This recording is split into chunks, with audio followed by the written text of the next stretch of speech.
সবাই আদম নবীর কাছে যাবে। আসার পর বলবে আনতা আবুল বাশার খালাকাকাল্লাহু বিয়াদিহি। আদম নবীকে বলবে আপনি হলেন মানুষের পিতা, বাশারের পিতা। জোরে বলেন কার পিতা? আরো জোরে বলেন কার পিতা? আল্লাহ বলেন কুল ইন্নামা আনা বাশারুন। নবী আপনি বলেন আমি বাশার। বলেন সবাই, নবী আপনি বলেন আমি। এটা কে শিখাইছে?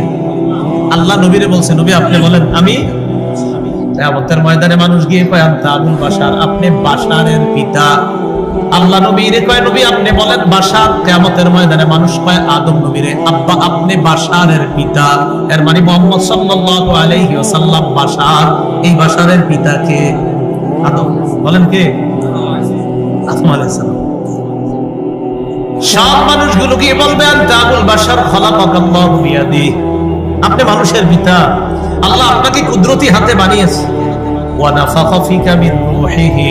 আদম নবীকে বলবে আব্বা আপনাকে আল্লাহ রূহ দিয়েছে। ওয়া আমারাল মালাইকাতা ফাসাজাদু লাকা। আপনারে বানানোর পর ফেরেশতাদেরকে বলছে আপনাকে সিজদা করার জন্য, তারা আপনাকে সিজদা করছে। আলা তারা ইলা মা নাহনু ফিহি ইশফা লানা ইলা রাব্বিকা। আব্বা আমরা কি বিপদের মধ্যে আছি আপনি কি দেখেন না? আমাদের জন্য একটু রবের কাছে সুপারিশ করেন। আল্লাহ পাক রব্বুল আলামিনের নবী আদম নবী জবাব দিবেন ইন্না রাব্বি ক্বাদ গাদিবাল ইয়াওমা গাদবা লাম ইয়াগদাব ক্বাবলাকুম মিসলাকুম ওয়া লা ইয়াগদাব বা'দাকুম মিসলা।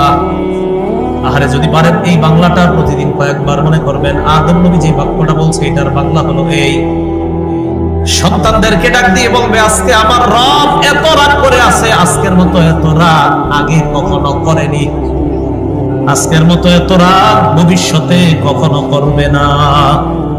আদম নবী বলবে আজকে আমার রব এত রাগ করে আছে, আজকের মতো এত রাগ আগে কখনো করেনি, আজকের মতো এত রাগ ভবিষ্যতে করবে না। রব এতটা রাগ করে আছে আজকে আমি তোমাদের জন্য সুপারিশ করতে পারবো। ইন্নাহু কদ নাহানি আনিশ শাজারা ফাসাইতুহু। আল্লাহ আমারে ওই গাছের কাছে যাইতে নিষেধ করছেন, আমি আল্লাহর এই নিষেধাজ্ঞা পালনে আমার দ্বারা একটু অন্যরকম হয়ে গিয়েছে। আল্লাহ যদি আজকে আমাকে বলে আদম আপনারে আমি নিষেধ করেছিলাম গাছের কাছে যাইতে, আপনি কেন গেলেন?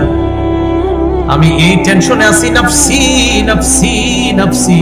তিনবার বলবে আমি আমার পরিত্রাণ চাই, আমি আমার পরিত্রাণ চাই, আমি আমার পরিত্রাণ চাই। তিনবার বলবে আমি নিজেই সুপারিশ প্রত্যাশী। ইযহাবু ইলা গায়রি, তোমরা অন্য কারো কাছে যাও। ইযহাবু ইলা নূহ আলাইহিস সালাতু ওয়াস সালাম, তোমরা নূহ নবীর কাছে যাও।